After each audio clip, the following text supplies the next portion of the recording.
This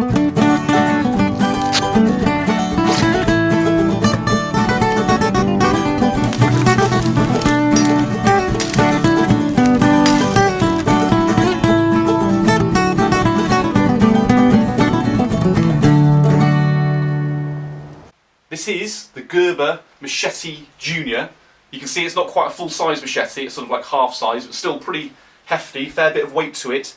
I picked this up at the British Shooting Show, and you should be able to see that this guy had got a log and people were like hacking into it, and he was boasting about apparently how it was in The Walking Dead, which is obviously a lot of you will probably watch. I must admit I haven't seen it for a while, but yeah, apparently it's good for zombies. But that's not what I bought it for. I bought it for clearing scrub when I'm out ferreting, so I can get the stuff off the holes, or when I'm pigeon shooting and I need to make a bit of space in the hedge so I can sort of put all my stuff in when I'm setting up the net. But it was £20. Don't know if it was a good buy or not really. So let's get this on the table and let's have a closer look. So here it is close up, as you can see. Comes with a sheath, nothing fancy, but you know, does the job. There's a little bit of play in it, but you know, for 20 quid, doesn't matter really. Velcro fastener here. Comes out fairly easily. And you can see, it's not massive, it's, you know, just the right sort of size really. The blade is 10 inches overall, and it's just shy of 19 inches from end to end. So, you know, it's sort of, it's the junior, but, you know, as you can see compared to my hand, that's, you know, plenty big enough really for most jobs. It's got a hole here, so you can hang it up, I guess. I suppose if you kept it in a shed or something, that'd be useful. On the back here, the thing that would be slightly disappointing to a lot of people is you can see these bolts on either side. Now this basically means it's not a full tang, it's going to be coming to about here. So I'd imagine with heavy use these would get a little bit loose over time, but you know, I think they have been Loctited in, they feel pretty solid. There's certainly no play at all in the blade, I can't feel any play. So, you know, I mean, as long as you keep an eye on it and don't let it fall to bits while you're actually using it, because then you'd lose the nuts and that'd be annoying. Yeah, it should be fine, to be honest. And obviously it comes with a lanyard on the end, but what you're actually supposed to do is put it over the handle like this, like that, and then you can use it as a sort of scabbard. The trouble is, of course, I mean, unless your hands are freakishly large, there's a bit of you know, there's too much play in there. So if you pull this back and create a loop, you can put your thumb through it like that, and then that won't be much tighter.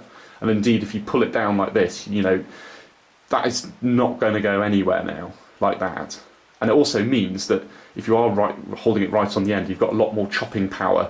You can have a lot more weight on the end for chopping tasks.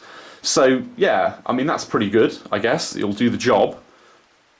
And on the back, I don't know how easily you can see this, but you've got a saw blade, and it is a proper saw blade. It's not like a, you know, 'cause some of these knives, it looks like a saw blade, but it's just, they're all on the same angle, so it'll do a bit of sawing, but it's not brilliant. But these are properly offset, as you can see. So I'm hoping that's going to work quite well. It's certainly be good for me in the pigeon hide, because I can reach into hedges to saw stuff and that sort of thing.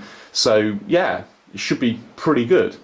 In terms of sharpening, I have no idea what metal this is. I think that's quite common with these sorts of knives, that it's mystery metal. There is some sort of serial number here, but I don't think that relates to the metal, although, you know, if somebody else knows better, let me know. But I found to sharpen it, it does hold a pretty good edge, to be honest. But what I found is, obviously being such a big knife, you know, using something like the Spiders Co Sharp Maker is going to be a nightmare, because it's just, you know, it's huge. So what I did is I used this. This is a Gatco Sharpening Stone that my girlfriend kindly got me.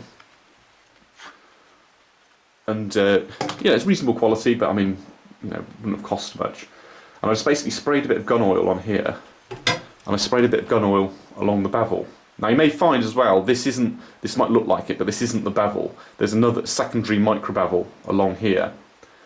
So what I did was, I held it on my leg with something to protect my leg underneath, because you know, well, apart from anything else, I didn't want to get oil all over myself. But if you hold it on the right angle, so this bevel is effectively flat, you can then just take your stone like this and just do that. As I said, I'm not going to fully sharpen it here because it's a bit difficult on camera, but I would go up and down like this 10 times on one side, then flip it over again, holding it so the bevel is sort of flat, and then I'd go up and down another 10 times, and then I'd switch over and do 5 on one side, 5 on the other, then 1 on one side, 1 on the other, alternating till it's sharp. And it did come up surprisingly well. I know a lot of people do reviews like this and they just have the knife as it is out of the box, but real world, especially with a machete, you are going to have to sharpen it. If you're using it, you know, for its intended purpose, it's going to get blunt. So, you know, it's not really particularly helpful, you know, doing a review with it as it is out of the box. You might as well do a review showing how it should be when you've properly sharpened it. Now, I'm not, you know, the best in the world at this, but it's pretty sharp. It does vary. You get flat spots, so as you're sharpening, if you test it, you can see bits you probably need to concentrate on and sort of go from there, really. But overall, it's still, you know, it's not bad. As I said, it's cuts paper, and considering it's a machete, this is probably sharper than it really needs to be anyway. But you could get this a lot sharper. It's quite soft metal, actually, I found. As I said, given that they didn't give us any information as to what the metal actually is, see, that's a flat spot there. But given they didn't give us any information, obviously I don't know what the Rockwell hardness is or anything like that. But yeah, it is pretty soft and it does come up sharp pretty quickly, which is what you want. Because as I said, this is just a tool. It's not something you're going to, you know, be precious about, basically. So there we are. Now I'm going to get this out into the field and do a bit of testing. So here we are, the typical test you would associate with a machete, clearing a path through some foliage.